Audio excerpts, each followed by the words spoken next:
Hebreus 6:17.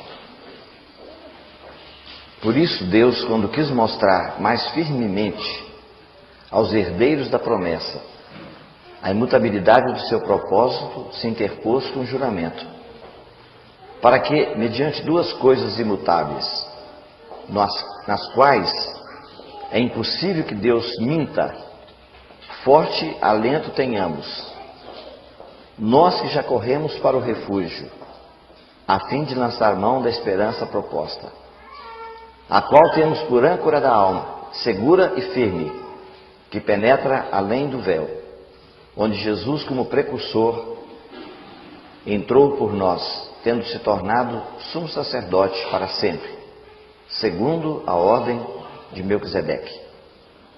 Quero chamar a atenção dos irmãos para essa expressão do verso 18. Forte alento tenhamos nós que já corremos para o refúgio. Corremos para o refúgio. E, voltando atrás um pouquinho, na segunda carta de Paulo a Timóteo, 2 Timóteo, capítulo 4, versículo 6. Quanto a mim, estou sendo já oferecido por libação, e o tempo da minha partida é chegado. Combati o bom combate, completei a carreira, guardei a fé. E já agora a coroa da justiça me está reservada, a qual o Senhor, reto juiz, me dará naquele dia. E não somente a mim, mas também a todos quantos amam a sua vinda. Hebreus capítulo 12,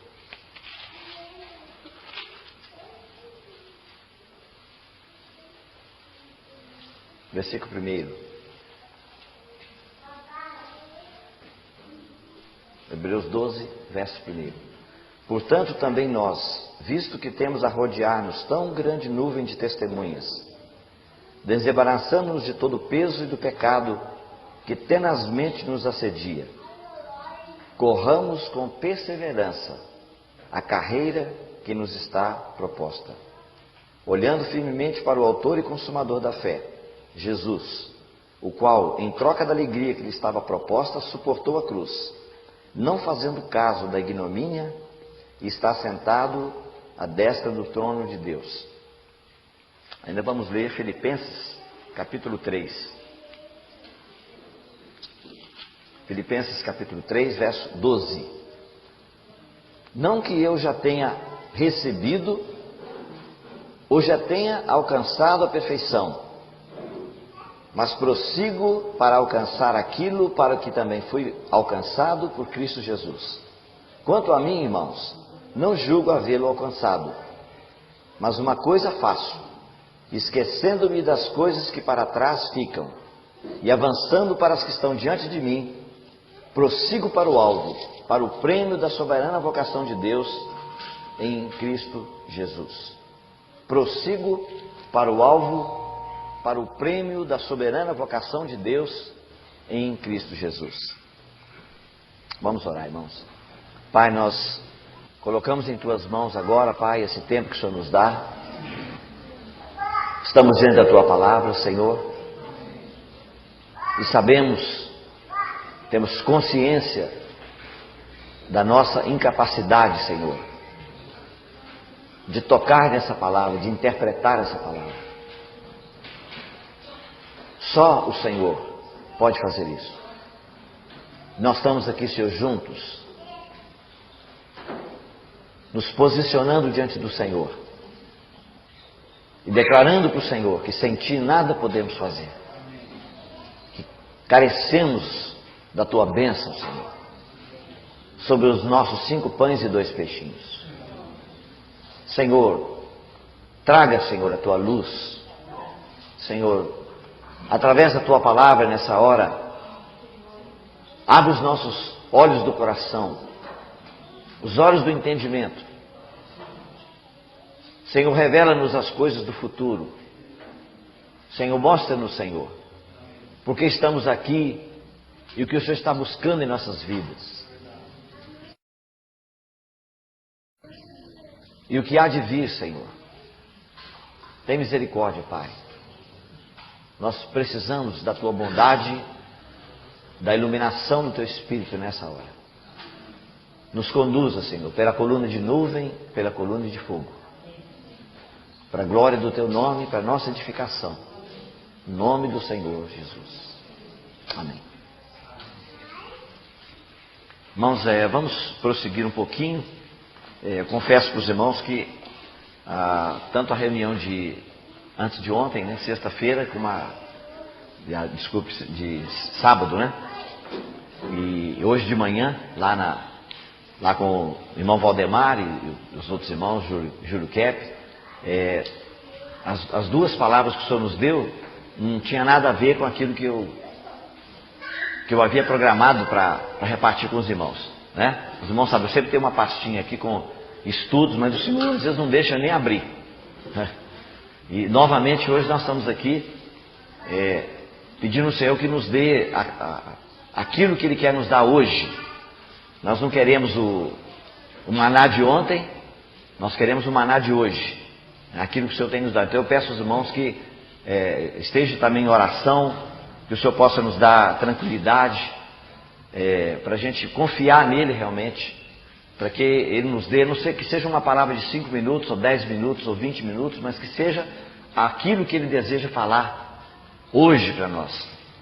E nós vimos, né, na nossa primeira reunião, que o Senhor Ele não poupa os seus filhos, que o Senhor realmente tem um tratamento, é um tratamento duro, tratamento severo, é um tratamento drástico muitas vezes.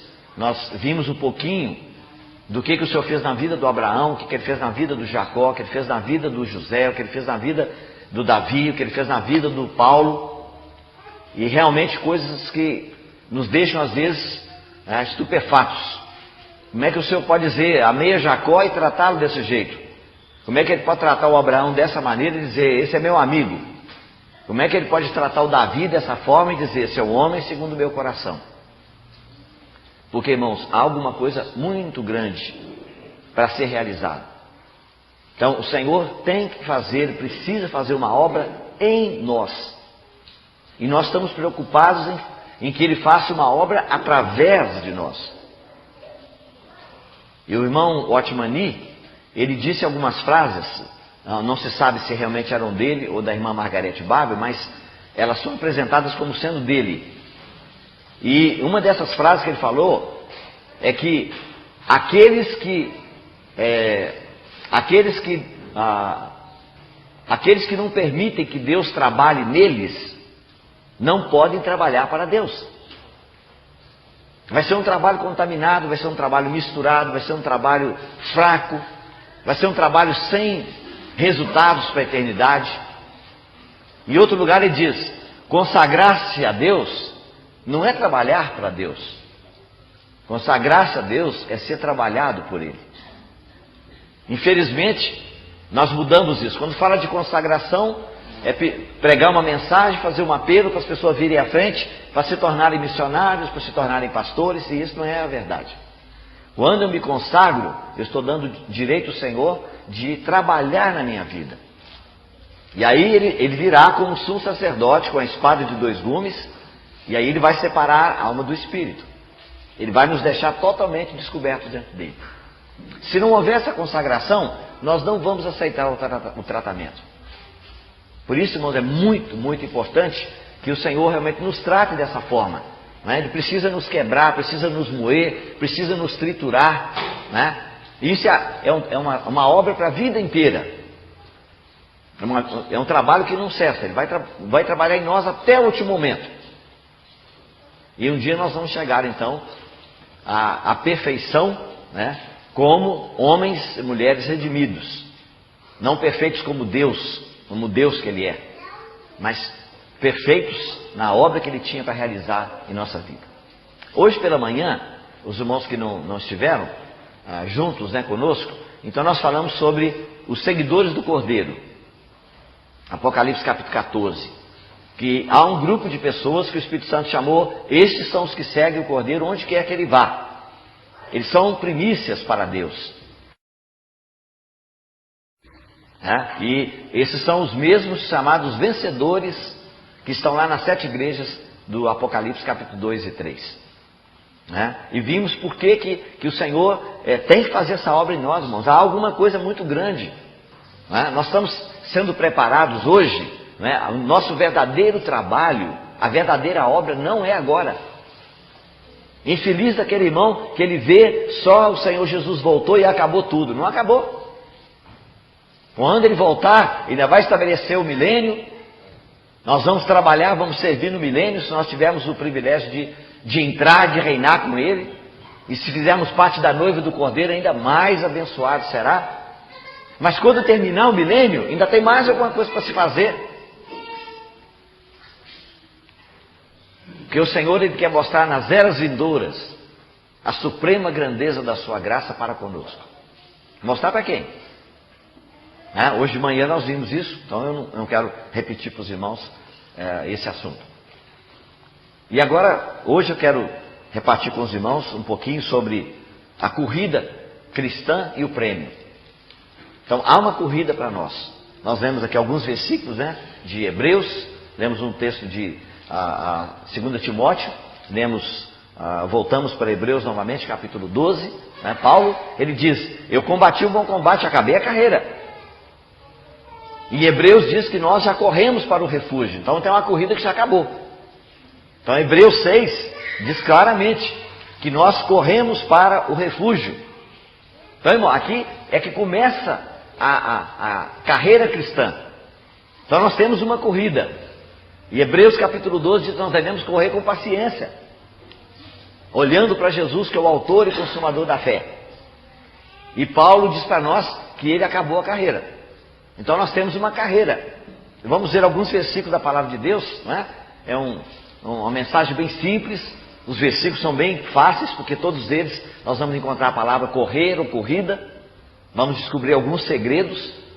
E, irmão, a coisa principal que nós temos que aprender é que na vida cristã existem 2 palavras que são chave, são importantes. Hoje nós aprendemos tanta coisa, tanta informação, mas há coisas na Bíblia que elas são básicas, elas são fundamentais. O cristão que não conhece essas coisas, ele não consegue entender a obra de Deus, o propósito de Deus, o plano de Deus. E essas palavras são dádiva e galardão. Dádiva é aquilo que Deus nos dá de graça, de presente, sem condição, sem nada. A vida eterna é de graça. Ele dá, não pede de volta, é incondicional, não tem nenhuma condição. Ele nunca diz, eu te dou a vida eterna se você prometer que vai fazer isso. Não existe lugar nenhum. Nem no velho, nem no novo. Ele diz, eu dou de graça, da água da vida a quem pedir. E ele não joga no rosto, não cobra de ninguém. Agora, o galardão, a recompensa, esse é dado por mérito. Aí você tem que fazer por onde. Né? E é isso, irmão, hoje que nós devemos concentrar a nossa atenção. Infelizmente, alguns irmãos, né, que nós temos que respeitar, eles ainda têm dúvida até se eles são salvos eternamente ou não. E aí ficam marcando passo. Hoje ele é salvo, amanhã ele está perdido. Hoje ele é salvo de novo, porque pediu perdão, torna a voltar amanhã, torna a cair, torna a perder a salvação. E aí torna a voltar outra vez. Então, irmão, ele vive uma vida de altos e baixos. Certo? Mas quando nós temos esse entendimento, que o dia que o Senhor nos salvou, Ele fez uma mudança dentro de nós e chamou isso de novo nascimento, que é o nascimento de cima. Nós nascemos não do homem, não é da vontade do homem, nem do sangue, nem da carne, nós nascemos de Deus, nós nascemos de cima, nascemos do Espírito. Esse novo nascimento, irmão, não pode ser desfeito. Como o nascimento na carne não pode ser desfeito. É verdade? Quem é filho de um pai e de uma mãe, ele nunca vai deixar de ser filho, ele pode se tornar a pessoa pior desse mundo. Se o pai e a mãe disser, não é meu filho, ele fala, tira o sangue aqui. Faz o DNA. Então, irmão, se o nosso laço com nossos pais adâmicos, se os laços da raça adâmica, eles não podem ser quebrados, irmão, o laço com o nosso Senhor é muito maior. E eu digo para os irmãos, eu acho que é lamentável quando um cristão não consegue ver aquilo que Jesus, aquele que vem a mim, de maneira nenhuma o lançarei fora. De maneira nenhuma. Mas eu respeito, né? Se o irmão diz, irmão, eu creio que o crente perde a salvação. Tudo bem. Né? Eu tenho que respeitar você. Mas eu estou tranquilo. Né? Aquela menininha pequenininha que o incrédulo queria de toda maneira, né, dobrá-la. Ele falou, mas você tem certeza que você é salvo? Ela disse, tenho. Por quê? Ela disse, porque eu estou na mão. Eu estou na mão do Senhor Jesus. E Jesus disse, meu pai que me deu essas ovelhas é maior do que eu e ninguém pode arrebatá-las da mão do meu pai. Aí o incrédulo lá na sabedoria dele, né, diabólica, e virou para a garotinha pequenininha e falou com ela, tudo bem, eu sei que ninguém tem força para abrir a mão de Deus para tirar, mas você pode escorregar por entre os dedos.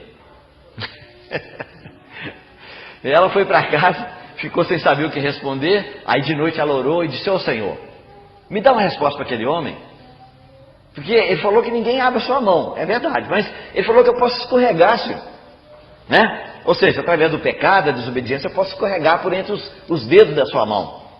E o Senhor respondeu para ela. E ela voltou no dia seguinte, meu amigo, vem cá, o Senhor falou ontem, né, que ninguém pode abrir a mão de Deus, que Ele é poderoso, mas eu posso escorregar? Posso não. Ele falou, não pode como? Ela falou, porque eu não estou na mão de Deus, eu sou a mão de Deus. Nós não somos o corpo de Cristo? Está vendo, irmão? Então, irmão, os irmãos podem ver que eu gosto de falar sobre isso, porque foi isso, irmão, que me conquistou. Foi o dia que eu vi que o Senhor falou, olha, nada pode separar você de mim. Nada. Ninguém, nenhuma outra criatura, nem a morte, nem a espada, nem o perigo, nem a nudez, nem a fome, nada. Está vendo? É de graça, irmão. Ele te deu de graça. E é por isso que Hebreus 6 diz, nós já corremos para o refúgio. Os irmãos sabem o que é isso que ele está falando aqui? Você sabe o que Paulo falou isso? Nós corremos para o refúgio? Quem sabe? Oi? Não? A cidade de refúgio, irmão, do Velho Testamento. Lá não tem 6 cidades de refúgio? O que era a cidade de refúgio? Era proteção para um indivíduo que matou o outro sem intenção, né? Como é que era o crime doloso, né? Que não é o crime culposo, intencional. Está lá rachando lenha e o machado soltou pá na cabeça do outro. Matou o indivíduo lá. Vou tirar aqui porque eu não estou vendo o rosto do Mário César ali. Então. Esse rosto bonito a gente tem que olhar bastante, né, irmão? A esposa dele falou amém, viu? Então, irmão, o indivíduo foi lá e rachando lenha, pá. Para ele escapar do vingador da família que podia chegar e querer matá-lo. Então o que ele fazia? As estradas para 6 cidades de refúgio que eram colocadas em pontos estratégicos da terra de Israel, né, de Canaã. Então as estradas tinham que ser mantidas em ordem. Lá eles gastavam dinheiro realmente para manter as estradas, não é igual no Brasil. Eles arrumavam as estradas, sabe, asfaltavam direitinho, né? O dinheiro lá do povo era para gastar mesmo para arrumar as estradas. Então o camarada, né, soltou o machado, barra na cabeça dele, nem olhava para trás, soltava ali tudo e corria para a cidade de refúgio. É assim? Então Paulo está falando, nós já corremos para o refúgio. E aí, irmão, interessante, é que quando ele chegava na cidade de refúgio, ele se apresentava imediatamente perante os anciãos, explicava o que tinha acontecido. Se fosse um crime culposo, aí ele seria entregue na mão do vingador de sangue. Mas, se ele provasse que foi acidental, que era um crime doloso, né, não teve a intenção, aí o que acontecia? Ele ficava naquela cidade de refúgio, não podia pôr o pé do lado de fora da cidade, porque se ele colocasse o pé do lado de fora, o vingador de sangue poderia matá-lo e aí ninguém podia fazer nada. Então, irmãos, lá tem 6 cidades, procura para você ver lá, no livro de Números tem, né? No Josué também tem a cidade de refúgio, né? Tem alguém que já está com a Bíblia, já sabe onde é que está a cidade de refúgio? Isso aí, eu já tenho uns assistentes aqui que eu peço para me dar assistência, quando eu não lembro do versículo aí, foi Josué? Josué 20, obrigado, irmão. Hã? Pois é, daí deu o nome. Cada nome de uma cidade, que não é meu propósito falar para os irmãos agora, né? Mas cada nome representa um aspecto da vida do Senhor Jesus para você. Né? Cada um tem um aspecto. Então tem uma das cidades que significa ombro. Tá vendo? O que te lembra o ombro? Quando fala do Senhor Jesus. Ele carrega a cruz, mas ele carrega mais alguém também, lembra? O que ele põe no ombro também? A ovelhinha. É isso? Ele põe no ombro e volta alegre para casa porque achou a ovelhinha. Tá vendo, irmão? Então olha só, tem 6 cidades. Cada nome aponta para um aspecto da obra do Senhor Jesus. Mas irmão, uma coisa mais maravilhosa, olha só, é que essa pessoa no Velho Testamento, ele tinha que provar que não foi intencional. Tá vendo? Mas todos nós que cometemos pecado, nós somos culpados. Todos nós somos culpados.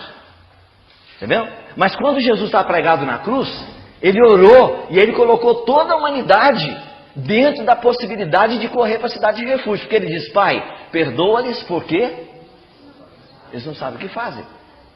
Tá vendo? Se você ler a pregação de Pedro lá diante dos israelitas que disseram: crucifica-o, crucifica-o. Tá vendo? Há um lugar que Pedro levantou o dedo e disse: vós matastes o príncipe da vida. Ele falou isso. Vocês se tornaram homicidas. Então é doloso. Eles têm culpa. Eles mataram intencionalmente. Mas mais na frente o Espírito Santo toca o Pedro e o leva a dizer assim: mas eu sei, irmãos, que o fizeste por ignorância. Tá vendo, irmão? Aí o Senhor, o que ele fez, irmão? Ele declarou com essa palavra na cruz que ele colocou toda a humanidade na possibilidade de correr para a cidade de refúgio. Quem que é a cidade de refúgio? É Ele. Tá vendo? Então, irmão, nós somos culpados, mas o Senhor disse: olha, eu quero colocar você na posição de que você não fez por intenção. Então você pode correr para a cidade de refúgio. Aí corremos para o Senhor. Nós que já corremos para o refúgio, a fim de lançar a mão da esperança proposta. Tá vendo? Veja, irmão, quando nós corremos, ele diz: essa esperança proposta, ele diz, é como âncora da alma, segura e firme. Você sabe o que é âncora, irmão? Sabe o que é? Lembra o que é âncora? O que é? Alguma coisa de ferro que é jogado. O navio, por exemplo, está parado num determinado lugar, para ele não ser levado à deriva, então você joga, é isso? Joga a âncora, e ela é bem pesada, ela dá estabilidade. Só que a nossa âncora aqui é diferente. Ele diz que ela penetra além do véu. O que é o véu? Separação entre o quê? O lugar santo do santo do santo. Ela penetra além do véu, ou seja, ela entra na própria presença de Deus, no santo dos santos. E aí para quê, irmãos? Para dar estabilidade. Tá vendo? Penetra além do véu, onde Jesus como precursor entrou por nós, tendo se tornado o quê? Sumo sacerdote para sempre. Então, irmão, lá, quando você lê no capítulo 20 lá de Josué, diz: e a pessoa que correu para a cidade de refúgio, ele tem que ficar na cidade, mas ele só pode sair da cidade quando? Quando o sumo sacerdote morrer. Mas aqui nós temos um sumo sacerdote que é para sempre. Em outro lugar do Hebreus, você pode procurar, eu não me lembro onde é que está certo, com certeza, mas diz: ele vive para sempre. Então, o sumo sacerdote nunca morre. Onde é que nós vamos ficar? Vamos ficar na cidade de refúgio. E aí dentro da cidade de refúgio, como é que o inimigo pode tocar em nós? Ou seja, irmão, nada nos poderá separar do amor de Deus em Cristo Jesus. Então, irmão, isso que significa, o início da nossa corrida é de correr para o refúgio. Esse é de graça. Deus te dá, te entregou, é dádiva. Ele não cobra, não lança em rosto, não pede nunca mais. Nunca. Os irmãos lembram, né? Nós já compartilhamos uma vez sobre o pacto de Deus com Abraão. É um negócio de tirar o fôlego. Porque Deus fez 2 pactos. Ele fez um pacto com Abraão e ele fez um pacto com Israel. Tem irmão que até hoje está vivendo debaixo da lei. O Monte Sinai ainda está trovejando sobre eles. né? Os trovões e o fogo lá do monte está amedrontando. Não, irmão, nós não fizemos uma aliança com o Senhor no Monte Sinai. A nossa aliança é com Abraão. Leia a carta de Paulo aos Gálatas, você vai ler. Só, irmão, quando Deus fez o pacto com Abraão, Abraão não teve que assinar coisa nenhuma. Abraão não teve que prometer nada. Quando chegou a hora de fazer o pacto, que Abraão partiu os animais no meio, lembra? Cortou os animais assim, colocou um pedaço do lado, um pedaço do outro. E aí Abraão disse, agora eu vou passar no meio desses pedaços aqui, e aí vou declarar, assim me parta Deus, no meio desses animais, se eu não cumprir a minha parte. Quando ele estava pensando em fazer isso, a Bíblia diz que ele dormiu.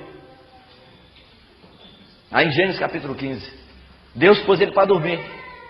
E aí quando ele dormia, enquanto ele dormia, aí Deus veio naquela figura lá daquele fogaréu, daquele grande fogo, e passou no meio daqueles animais, e aí naquele dia está escrito, Hebreus capítulo 6, ó, Deus não tendo maior por quem jurar, jurou por si mesmo.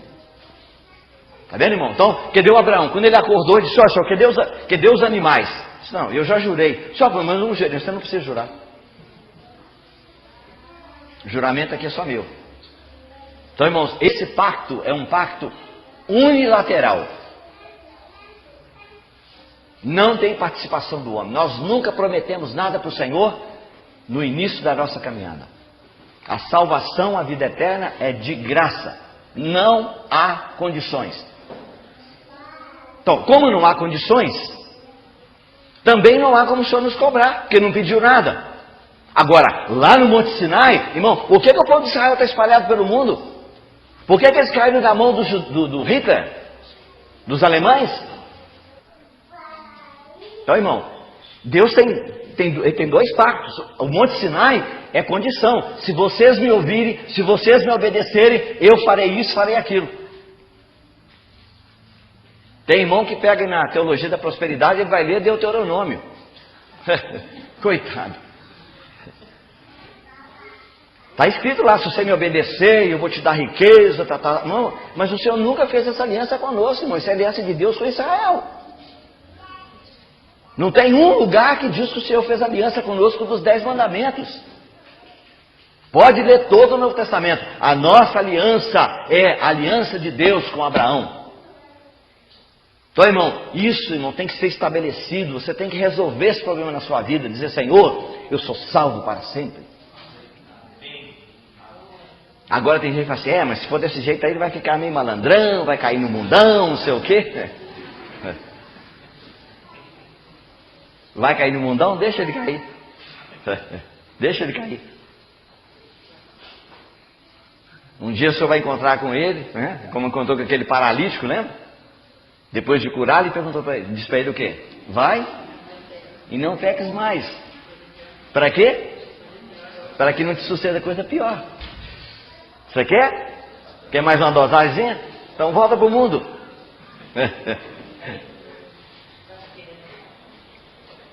Conhece o Senhor, irmão? Conheceu a graça? Não brinque com ela. Não brinque com a graça. Tá vendo? Então tem gente que acha que Deus não tem meio. Tem, irmão, tem. Ele tem os meios dele. Lá em Coríntios estava cheio de pecado, cheio de problema. O que Paulo falou? Capítulo 11. Por causa de pecado, de desobediência, há muitos entre vós, fracos, doentes, e não poucos que dormem, perder até a vida. Você é capaz de dizer, irmão, que Ananias e Safira foram mandados para o inferno? Só porque disseram que venderam a propriedade? Mas nós nem vendemos a propriedade, nós não vendemos. Eles não a venderam. Está bem melhor do que nós. Nós estamos agarrados com a nossa fazenda, eles não foram lá e venderam, deram a metade. Porque não queria ficar para trás do Barnabé. O Barnabé vendeu e entregou tudo. Aí chegaram em casa, está Ananias e Safira, não podemos ficar para trás, né? O Barnabé foi lá, fez a média dele, né? Apareceu perante os irmãos, né? Todo mundo bateu palma e tal, e nós como é que vamos ficar? Não, tudo bem, mas não vamos vender por 100 mil, mas vamos dizer que é 50. Tudo bem, então a gente guarda 50 e parece que deu tudo. Tudo bem, vai lá.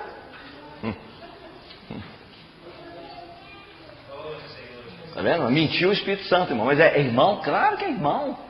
Sem dúvida nenhuma, irmão. Deu 50 mil.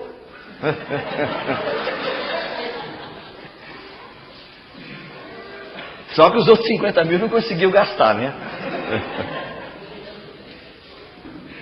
Como disse o irmão sabiamente, todo traidor no reino de Deus, entendeu? Ele não tem condição de gastar o preço da traição. Ele vai descobrir que tem que jogar as moedas pelo chão e dizer: trair sangue inocente. E aí vai se enforcar. Todo aquele que é traidor no reino de Deus, irmão, que em vez de servir o Senhor, ele serve o inimigo, ele mesmo está armando a sua própria forca, igual Judas. Mesma coisa. Então, irmão, não se preocupe. Está brincando? Deixa ele brincar. Não quer ouvir o Senhor, não, irmão? Tá, deixa lá. Não, um pouquinho ele volta correndo. Ora por mim, irmão. Ora por mim, irmão. Ah, é? O que aconteceu? É só dar um pouquinho de tempo.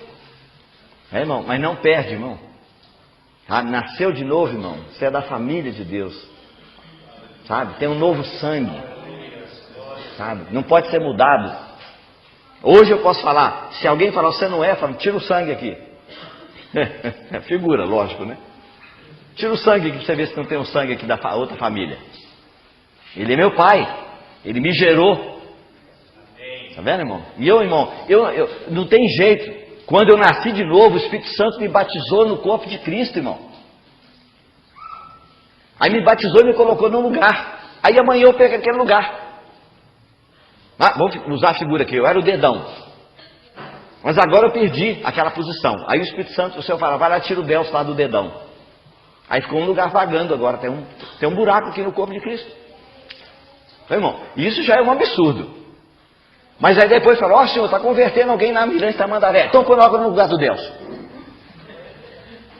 Aí, irmão, é isso que nós ensinamos. Porque tem um corpo chamado corpo de Cristo. Tá vendo, irmão? Entrou naquele lugar ali, irmão, é seu para toda a eternidade. É aquele seu lugar. Não tem mais mudança. Agora, existe o outro lado. Esse é dádiva. É o presente de Deus. Tá vendo? Mas existe agora o galardão. Galardão, irmão, é relacionado com obras e é relacionado com caráter, com conduta. Por isso que a palavra de Deus, quando Jesus estava falando com Pedro, que ele ia para Jerusalém, que ele ia ser entregue, que ele ia morrer, Pedro entrou em pânico. E aí o Senhor então falou, olha, Pedro, agora não tem questão de vida eterna, não, agora é reino. Ele disse que aquele que quiser salvar a sua alma, perdê-la-á. E aquele que perder a sua alma por amor de mim e do Evangelho, salvá-la-á. E aí ele completa dizendo, porque o Filho do Homem adivina a glória do seu Pai com os seus anjos, e então dará a cada um segundo as suas obras. Tá vendo, irmão? Não é questão de fé, que eu crio no Senhor, não. É questão de obras. E esse, irmão, está relacionado com o reino. Reinar com Cristo. Então deixa eu ler com os irmãos outros versículos que falam sobre a corrida. Primeiro, 1 Coríntios 9. Vamos ler a partir do verso 24. Não sabeis vós que os que correm no estádio, todos na verdade correm, mas um só leva o prêmio? Vai, irmão, primeira vez a palavra prêmio. Tá vendo? Então esse aqui, irmão, isso não é dádiva, isso é prêmio. Tá vendo? É recompensa, é galardão. Tá vendo? Correi de tal maneira que o alcanceis. Então, todo atleta em tudo se domina. Então, irmão, se é um atleta, o que ele tem que fazer? Ele tem que se dominar. Tá vendo? Ele tem que se disciplinar. Ele tem que treinar. Não pode fumar, não pode dormir tarde. Tá vendo? É uma série de exigências. Então, nós estamos na corrida. Ele diz, todos correm no estádio. Então, todo atleta em tudo se domina. Aqueles para alcançar uma coroa corruptível. Nós, porém, a coroa incorruptível. E assim corro eu também, não sem meta. E luto, não como desferindo golpes no ar. Agora já mudou, agora já não é corrida, mas agora é luta de boxe. Tá vendo? Já viu um lutador de boxe, entra no ringue lá, o cara tá lá naquele canto e ele tá dando soco do lado de cá. Aí o cara, mas ele está lá, o pessoal está lá, é ali que ele está, rapaz. Aí Paulo está falando que na igreja tem uma porção de gente dando soco no ar. Está vendo, irmão? Dando soco no ar por quê, irmão? Por causa da vida eterna? Não, irmão, por causa do reino. Porque todos correm no estádio, mas um só leva o prêmio. Ele está falando daquela realidade lá. Porque se fosse um só leva o prêmio, aí Paulo já levou. Aí não sobrou para nós, mas graças a Deus tem prêmio para todo mundo. Tem recompensa para todo mundo. Está vendo? Aí ele diz, eu corro também, não sem meta. Então, há uma corrida, mas também há uma luta, não desferindo golpes no ar. E aí ele diz, esmurro o meu corpo. Porque às vezes, muitas vezes, o nosso corpo é empecilho. Ele diz, eu esmurro o meu corpo e o reduzo à escravidão, para que tendo pregado a outros, não venha eu mesmo a ser desqualificado. Então, irmão, desqualificado não quer dizer que você perdeu a salvação. É que você foi desqualificado para o reino. Olha, irmão, esse capítulo aqui, 9, e depois o capítulo 10, é de uma tremenda importância para nós. Tá? Eu vou voltar a mencionar para os irmãos alguns pontos aqui. Tá? Mas deixa eu ler os outros versículos para os irmãos verem o que nós encontramos na palavra de Deus. Gálatas capítulo 5. Gálatas 5, verso 7. Olha o que Paulo diz aqui. Vós corrieis bem. Quem vos impediu de continuar a desobedecer a verdade? Então ele estava correndo bem. Está vendo? Então há uma corrida, há uma carreira. Estão correndo bem, os Gálatas. Mas agora ele diz, quem vos impediu de continuar a obedecer a verdade?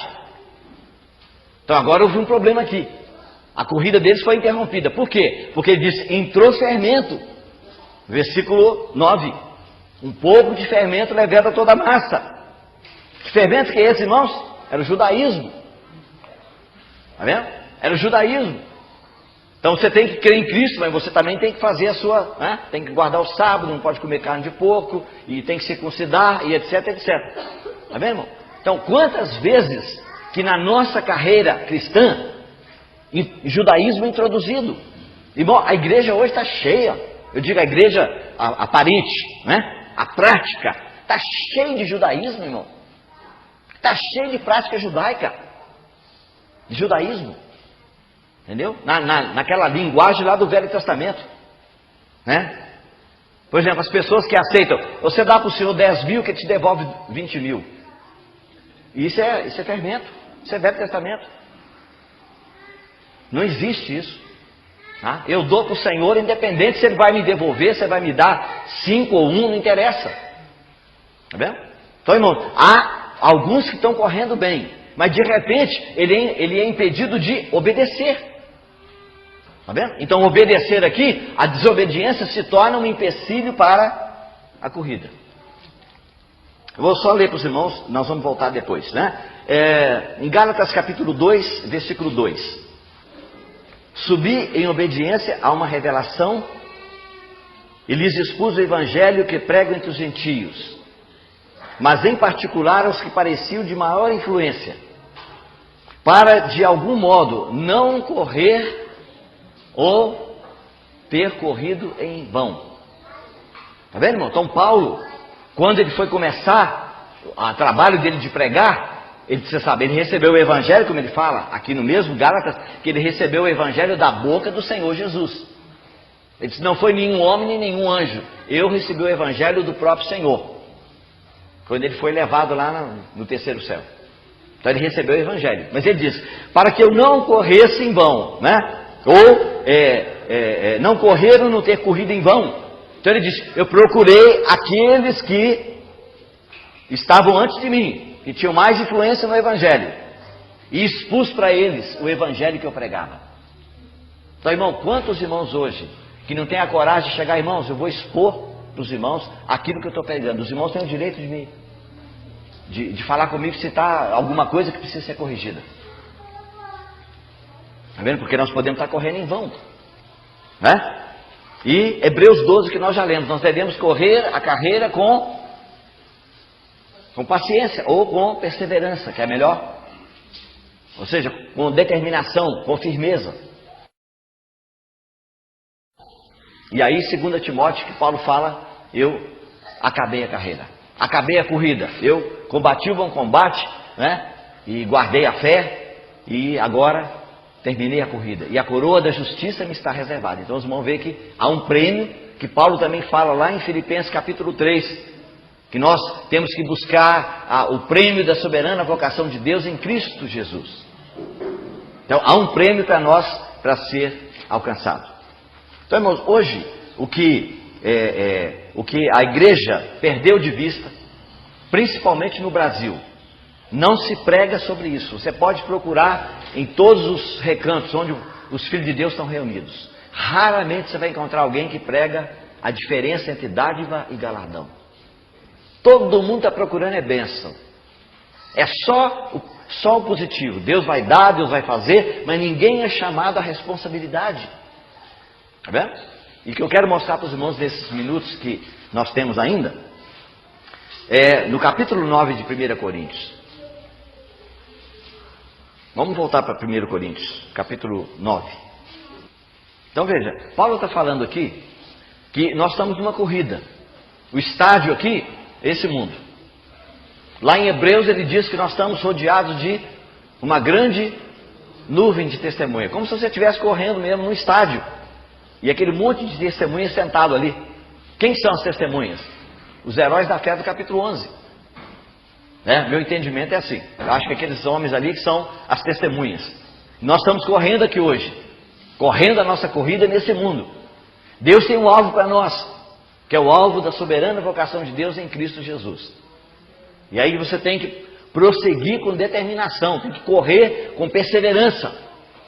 Então, irmão, hoje nós não estamos mais correndo para garantir o nosso lugar no céu. Esse já alcançamos. Nós já corremos para o refúgio. Já corremos, é passado. Mas agora o outro nós estamos correndo. E precisamos continuar correndo. Está vendo? E aí Paulo termina exatamente o capítulo 9 dizendo o seguinte, que ele não dava soco no ar, ele não corria sem meta. O que é correr sem meta, irmão? Se Paulo diz lá em Filipenses 3 que tem um alvo para nós, o corredor, quando ele corre, ele sabe onde ele começa e onde ele vai chegar. Caso contrário, ele sai dali, dá um pouquinho, todo mundo chegou, ele está lá na outra cidade. Perdeu o rumo. Ele não tem alvo. Está vendo? E Paulo está falando aqui exatamente isso, que todo cristão tem que ter esse alvo. Dizer, irmão, o que você está fazendo? Irmão, meu problema da vida eterna já está resolvido.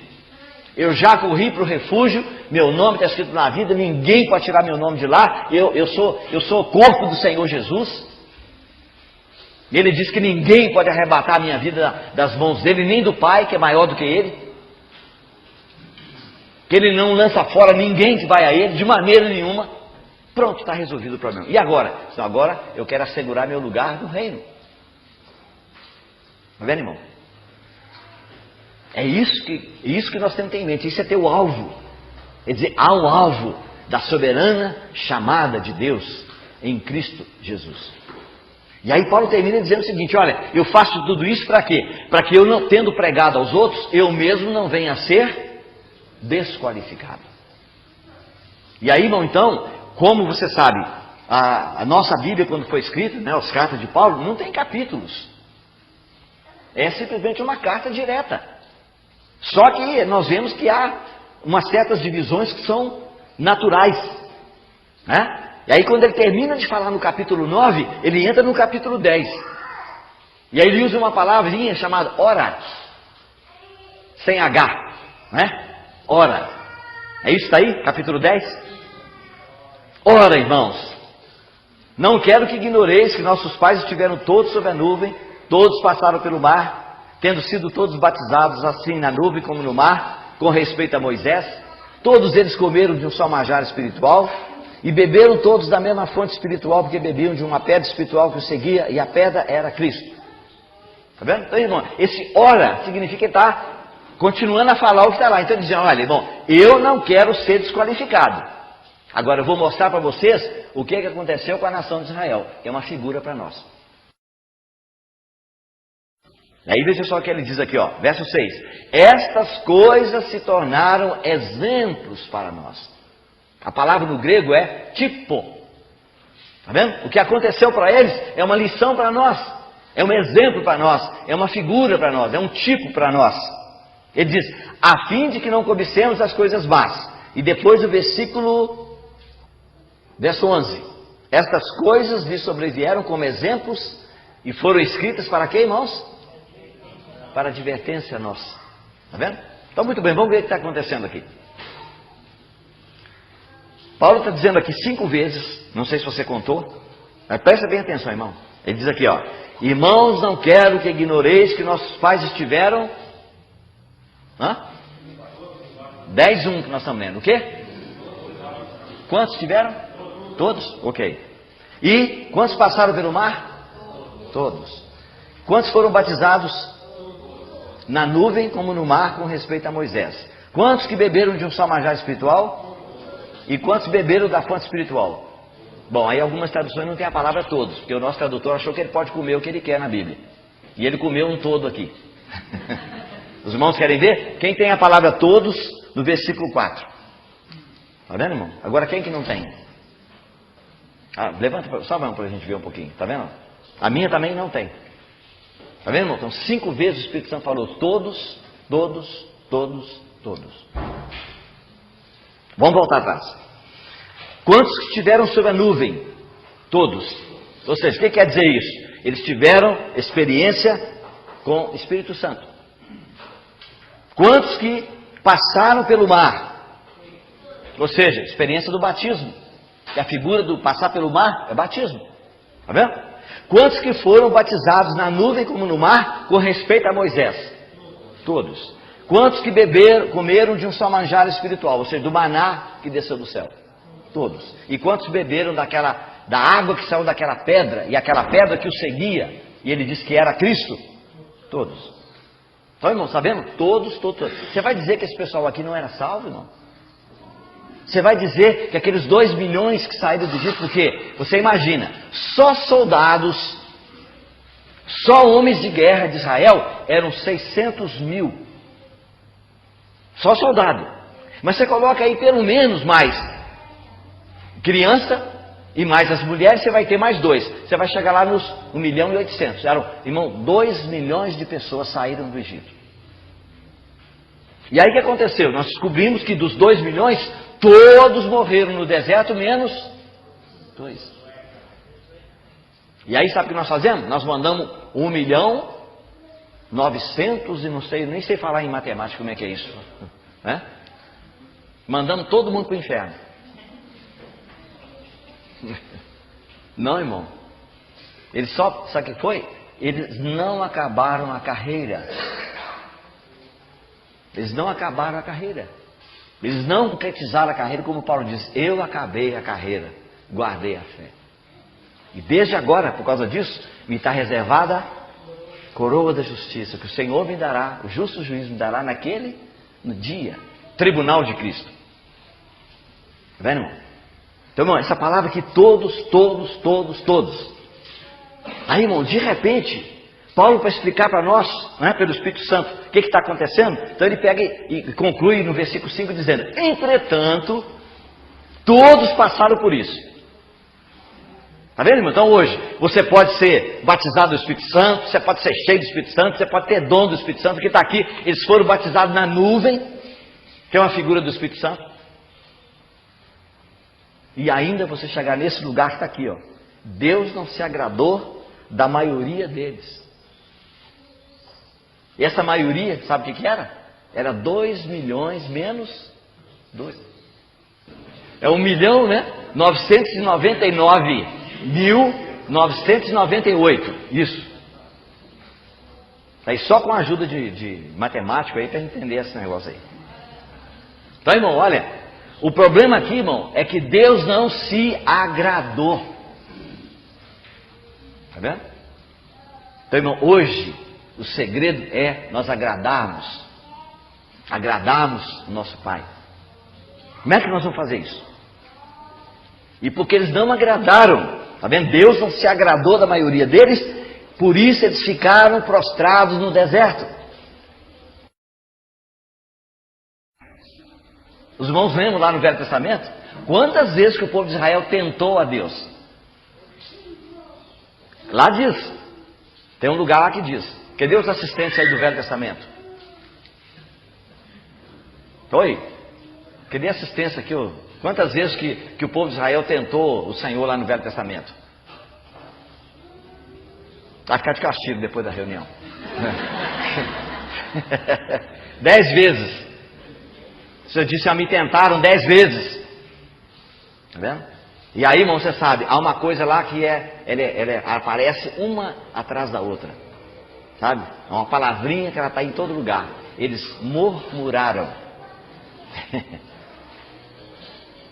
Os irmãos sabem qual é a definição de murmuração? Todo mundo sabe, reclamar, mas é mais do que isso. Espiritualmente falando, quando nós murmuramos, nós dizemos, Senhor, se eu estivesse no seu lugar, eu não faria isso que o Senhor está fazendo. É isso. Nossa, Senhor, por que eu tenho que passar por isso que eu passei? Por que eu estou passando por essa situação aqui? Acho que o Senhor está me enganado aí, ó. Acho que o Senhor apertou o botão errado. Se eu tivesse aí, eu não teria agido assim. Isso é que é murmurar, irmão. É sério. Está vendo? Então observe só, irmão. 5 problemas aconteceram com aquele povo. Está vendo? E eles não entraram na terra prometida. Porque não eram salvos? Não, irmão. Porque eles não agradaram ao Senhor. Eles não correram com perseverança a carreira que estava proposta. E aí foram vencidos, irmão. Você sabe, 5 na Bíblia sempre representam, do lado de Deus, graça. Do lado do homem, responsabilidade. Sempre que apareceu o número 5, é graça de Deus e responsabilidade. Então Deus dá a graça, mas nós temos a responsabilidade. Tá vendo? E aí escuta só, a primeira coisa que eles erraram. Versículo 6. Estas coisas se tornaram exemplos para nós, a fim de que não cobicemos as coisas más como eles cobiçavam. A minha Bíblia, eu gosto dessa tradução aqui, desse modelo aqui, desse tipo da Bíblia, que é a letra gigante. Primeiro porque eu não enxergo direito, né? Que a letra é bem grande, é a maior que tem em português. Segundo porque ela traz a referência bíblica, é exato o lugar que está falando. E aqui dá Números 11:4, quando ele diz, não cobiçar, está vendo, as coisas más como eles cobiçaram. Os irmãos sabem o que é que eles cobiçaram? Não sabe? É Números 11, versículo 4. Então, irmão, há uma coisa aqui que significa cobiçar, desejar algo, que a palavra de Deus diz que era uma coisa má. Né? O que é? É o quê? Churrasco. É, carne. É a carne. Então, irmão, sabe o que é? Churrasco. Deus não tinha programado de dar carne para eles. E aí eles começaram a falar, nós estamos aqui comendo esse maná. Sabe o que é esse maná? Esse maná é Cristo. É maná todo dia, maná toda manhã. Está vendo? Mas nós queremos carne. Aí cobiçaram, irmão. O que é coisa má? É aquilo que Deus não programou para te dar. Ah, senhor, não quero mais aquele Fusca velho, está doido, não quero aquele carro não. Que parece uma geladeira. Até pelo menos um Fiat Uno aí, um Palio. Mas você sabe que o Senhor não programou nada para te dar. Você vai cobiçar aquilo que Ele não programou para te dar. Isso, irmão, na Bíblia chama-se coisa má. Qual o problema de você pedir carne? Aí os irmãos lembram? Deus mandou para eles codornizes. E lá no Salmo está escrito que ainda a carne, quando estava agarrada no dente, ele não tinha nem apanhado o palito para limpar. Lembra o que aconteceu? Não lembra? Estourou a praga no meio do povo, matou, né? Morte, senhora. Tem um lugar aqui que diz que quantos que morreram por causa de outro problema. Então, irmão, a primeira coisa, irmão, primeiro problema que o Espírito Santo menciona, que vai atrapalhar a nossa carreira, a nossa corrida, é cobiçar as coisas más. Irmão, tem crente que é igual aquelas duas mulheres, brigavam o tempo todo, elas eram vizinhas, brigavam o tempo todo.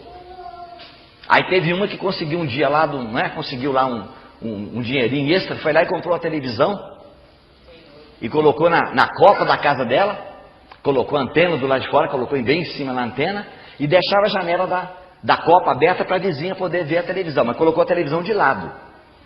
Ela só viu o lado da televisão, a vizinha, para não assistir.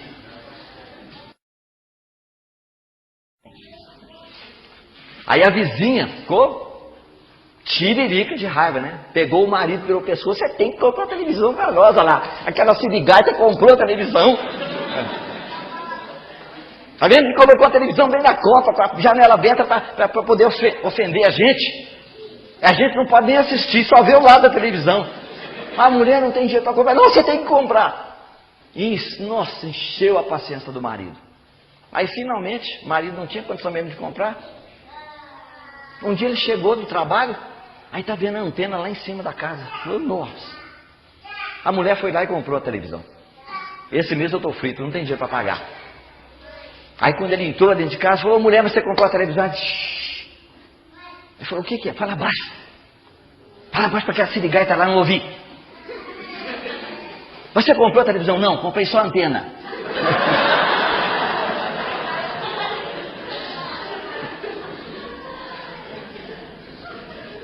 Que a outra falou, ela comprou lá a televisão. Só que ela não abre a janela para ninguém ver. Quem olha de fora diz, ó, tem antena, tem televisão. Oi, irmão. Quantos irmãos têm problema, sabe? De cobiçar alguma coisa que o outro tem, não sei o quê. Eu conheço umas pessoas, né? Não vou nem dizer se é homem ou se é mulher, que essas fitas grava e sai por aí, né? Depois o pessoal, o que o Deus falou lá e o Almirante Tamandaré. Aí eu corro risco de vida.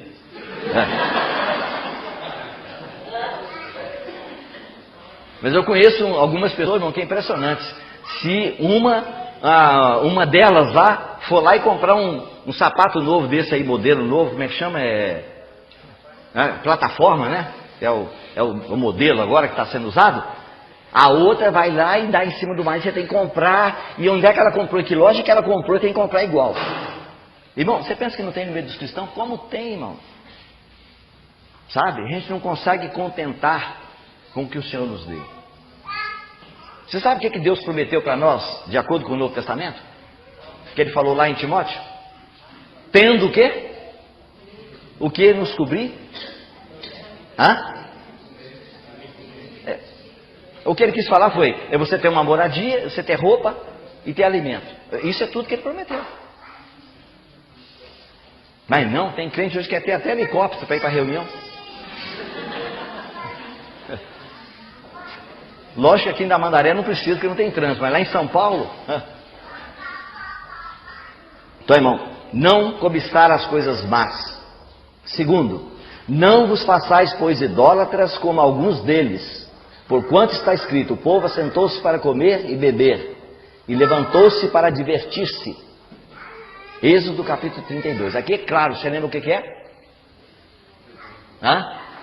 Bezerro de ouro. Aí os irmãos agora falam, ô irmão, graças a Deus. Esse problema não tem de idolatria. É? Será? Sabe o que Paulo fala em Efésios e Colossenses? Que a avareza é idolatria. Você acha que não tem crente avarento, irmão? Eu já contei para os irmãos, né? Daquele que pegava o dinheiro todinho dele e colocava na frente do espelho para ver o capital duplicado.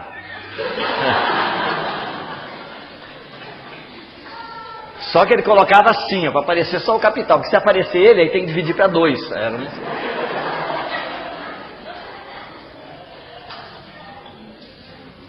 Sabe outra coisa, irmão? Tem irmão que diz assim, graças a Deus, não sou idólatra, não sou feiticeiro. Mas lá em Samuel está escrito que o pecado da rebelião é igual ao pecado da feitiçaria. Então cuidado, viu? A rebelião. Não submeter a autoridade. Olha, irmão. A gente pensa que idolatria é você pegar um ídolo. Você sabe qual que é a origem da palavra ídolo? Eu, o dia que eu vi isso, eu fiquei chocado. Eu estava lendo o Novo Testamento grego, aí quando João disse assim, filhinhos, guardai-vos dos ídolos. Aí quando eu li a palavra ídolo no grego, eidolon, eu fiquei assustado, irmão. Sabe por quê? Que a palavra eidolon, ela vem da palavra roidar, que significa ver com revelação. Então a palavra ídolo, a ideia dela é quando você coloca algo material na sua frente para você ver. Por isso que quando uma pessoa não pode confiar no Senhor, pela fé, ele precisa de ter um depósito lá no banco, uma caderneta de poupança para poder descansar amanhã, isso é ídolo. É algo que ele precisa de ver para poder descansar. Então, irmão, ídolo é tudo aquilo que você coloca para você ver. Não é só ídolo de imagem, de escultura, da igreja católica, não, irmão, é mais do que isso. Por isso que Paulo fala que a avareza é idolatria. Por quê? O avarento ele gosta de ver. Ele fala, com isso que eu tenho na mão aqui, posso ficar tranquilo. Não preciso me preocupar. É idólatra. Muito bem. O outro problema, capítulo 10, verso 8. Não pratiquemos a imoralidade como alguns deles o fizeram. E aqui, irmão, veja só. Caíram num só dia 23 mil. Os irmãos lembram o que aconteceu? A referência é Números 25. Quando o Balaque pediu, a Balaão para amaldiçoar o povo de Israel. Aí o Balaão subia lá em cima do monte e ele tentava amaldiçoar e não saía nada de maldição. Aí chegou num ponto e ele falou, olha, não vai resolver. Aproximou-se do rei Balaque e falou para ele, olha, faz o seguinte, eu amaldiçoar esse povo não posso, eu abro a boca e só abençoo. Eu não tenho como amaldiçoá-los. Então vou te dar um conselho. Aproxime o seu acampamento do acampamento de Israel, entendeu? E aí faça uma festa pagã, mundana. Coloque as suas mulheres sem roupa para dançar. E aí, irmão, o que aconteceu? Os homens de Israel se misturaram. Tá vendo? Então, imoralidade. E aí os irmãos lembram, teve um rapaz que ele pegou uma mulher e trouxe para dentro do acampamento de Israel, levou para dentro da tenda dele. E aí aquele servo de Deus chamado Eleazar, ele foi atrás deles com uma lança, e quando os dois estavam no ato do pecado, ele chegou e cravou os dois, um em cima do outro no chão, com aquela lança. E aí o Senhor falou, a promessa de que Eleazar vai ter um sacerdócio para sempre, ou seja, ele está garantido o reino para ele, por causa da fidelidade dele com as coisas de Deus. Irmãos, olha, o que hoje existe ocultamente no meio do povo de Deus de moralidade, nós não podemos nem imaginar. Há muito pecado, muito pecado. Por isso, muitas vezes nós não sabemos porque tem tanta morte. Queremos que Deus se manifeste, que o poder de Deus venha, mas irmão, o Espírito Santo ele não desce onde tem manifestação da carne. Não é assim? Lá na arca de Noé, Noé soltou o corvo, a primeira vez ele foi embora, nunca mais voltou. Mas quando ele mandou a pomba, ela foi e voltou. Mandou a segunda vez, ela foi e já voltou com uma folhinha no bico. E na terceira vez, ela não voltou mais. Por quê? Por que o corvo vai e ele não volta e a pomba vai e volta? Porque os irmãos sabem, o corvo na Bíblia é uma ave imunda, ave de rapina.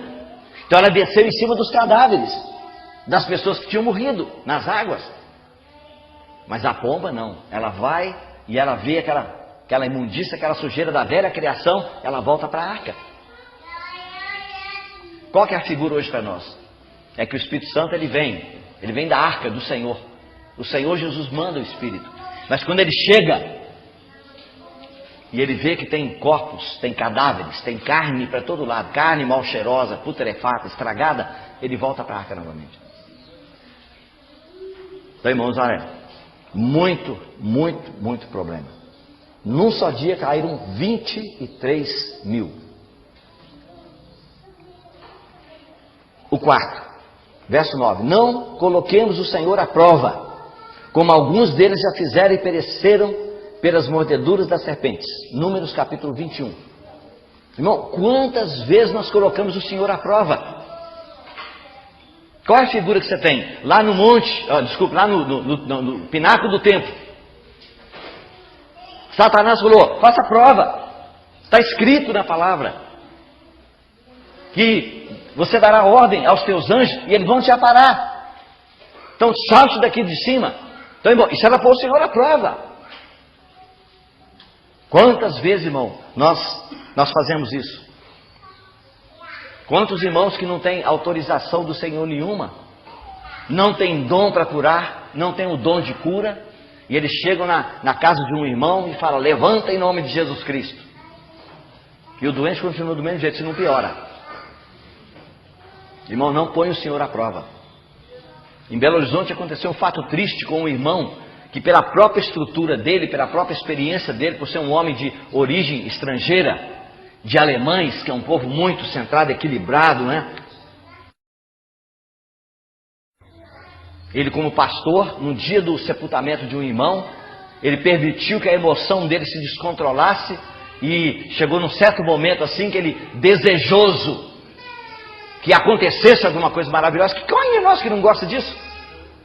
Toda vez que nós chegamos no sepultamento, a gente sente lá de novo vontade de dizer ao Senhor, levanta-te e anda em nome de Jesus Cristo, não é? Todos nós temos. Mas lá dentro nós não temos autorização. E aí, irmão, ele caiu naquele erro, um homem respeitado. E ele chega a anunciar para os irmãos que ele ia orar para Deus levantar o defunto. E não aconteceu nada. Irmão, isso é colocar o Senhor à prova. Lá no Nordeste teve uma época que aconteceu um fato drástico. Um irmão nosso da Assembleia de Deus, um pastor, ele pregava para as pessoas dizendo que Deus ressuscita os mortos ainda hoje. E as pessoas não acreditavam, debochavam dele, principalmente os do mundo lá, né? E alguns irmãos também debochavam. O que ele fez? Ele foi lá e matou o próprio filho. E foi parar na cadeia. Porque matou o filho e depois não ressuscitou o filho. Há um outro irmão, que eu tenho um livro escrito, né? Bom, que a pessoa conta, o irmão, acho que Lance Lambert, ele conta o seguinte, que um irmão, o filho dele estava doente, né? E ele tinha enchido a cabeça, né? De uma ideia falsa na Bíblia de que toda doença é de Satanás. Irmão, se toda doença é de Satanás, por que o Otmani morreu do coração lá no meio dos comunistas? Se toda doença é de Satanás, por que o irmão Aniceto está com um coração desse tamanho? Um servo de Deus. Então, irmão, cuidado. Toda doença que existe no mundo entrou por causa do pecado. Mas, irmão, existem doenças hoje que elas são chamadas doenças naturais. Ela existe no mundo por causa do pecado. Mas não é porque você pecou. Porque a Bíblia está cheia de gente que morreu com doença. E não estava em pecado. E aquele irmão encheu a cabeça que toda doença é do diabo. Então, Paulo é um covarde, porque ele diz, deixei Trófimo doente em Mileto. Por que você não expulsou o demônio dele? Por que você não repreendeu a doença? Quer repreender a doença, repreender o demônio.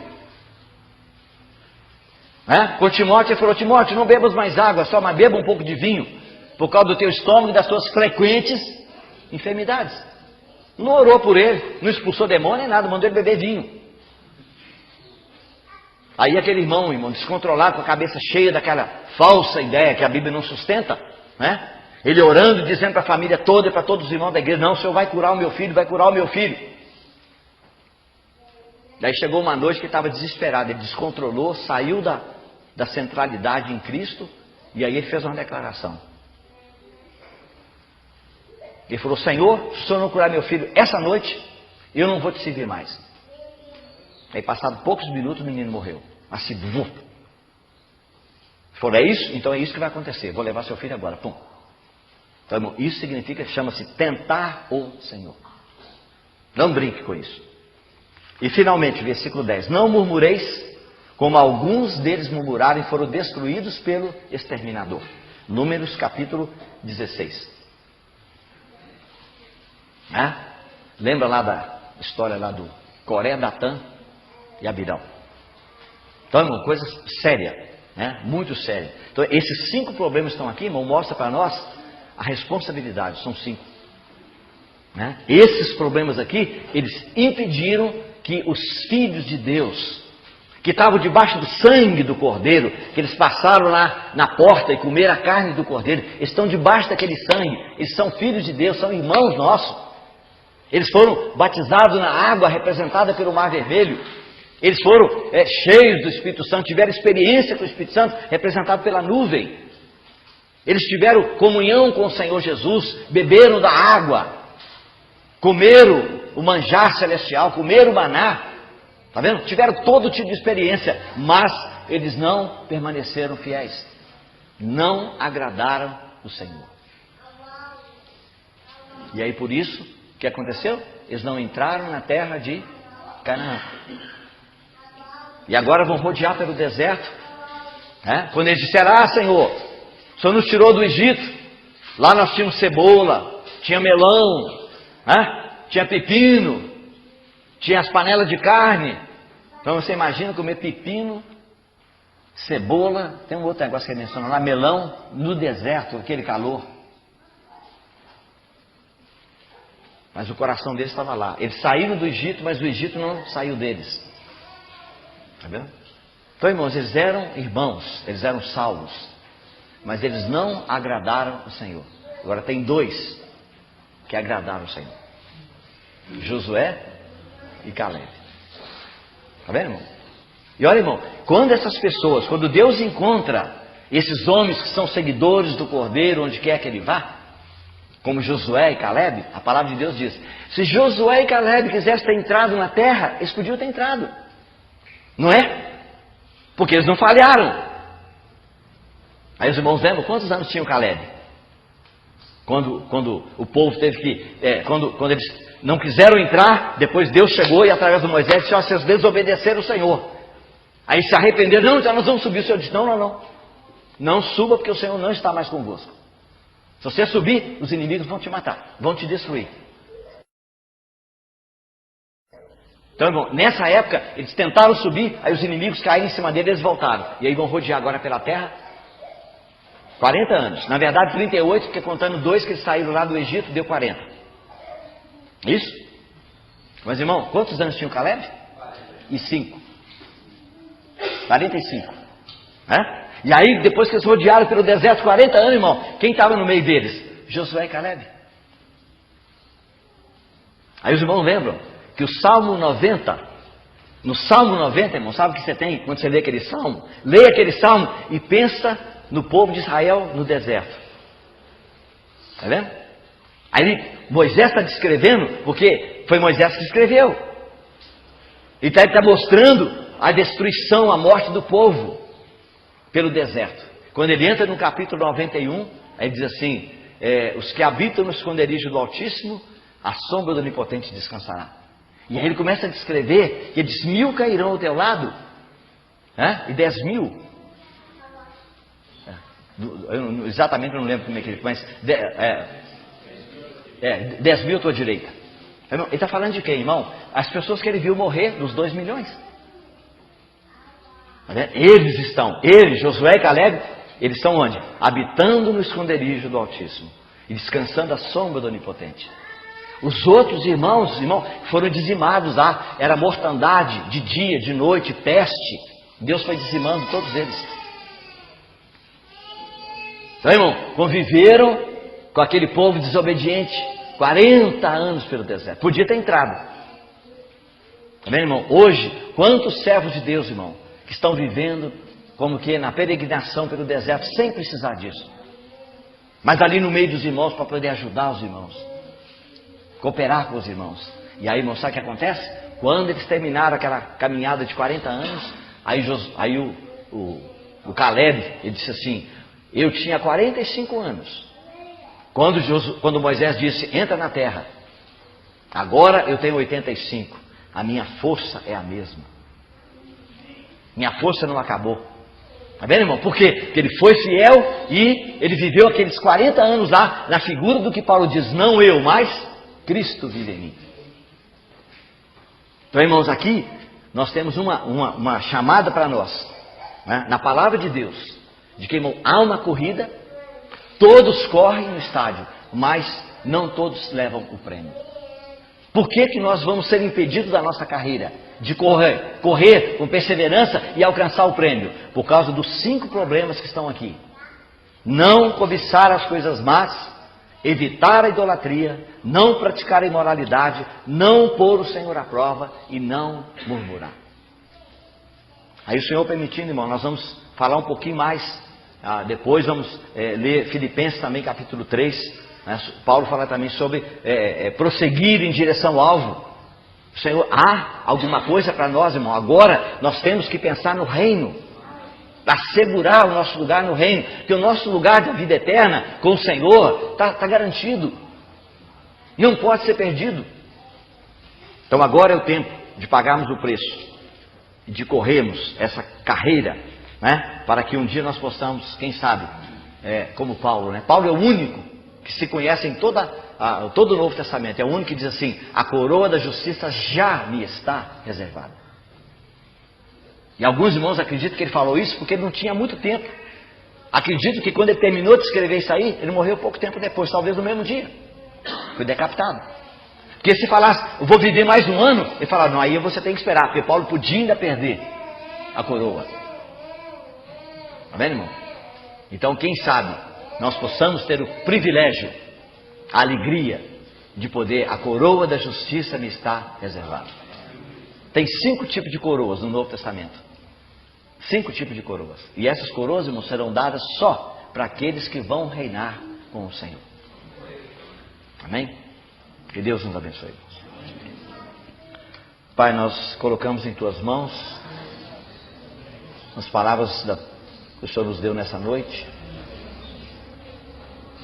E sabemos, Pai, que Teu Espírito há de operar, há de trabalhar em cima dessa palavra no coração de todos aqueles que estão desejosos, que estão com fome e sede de justiça.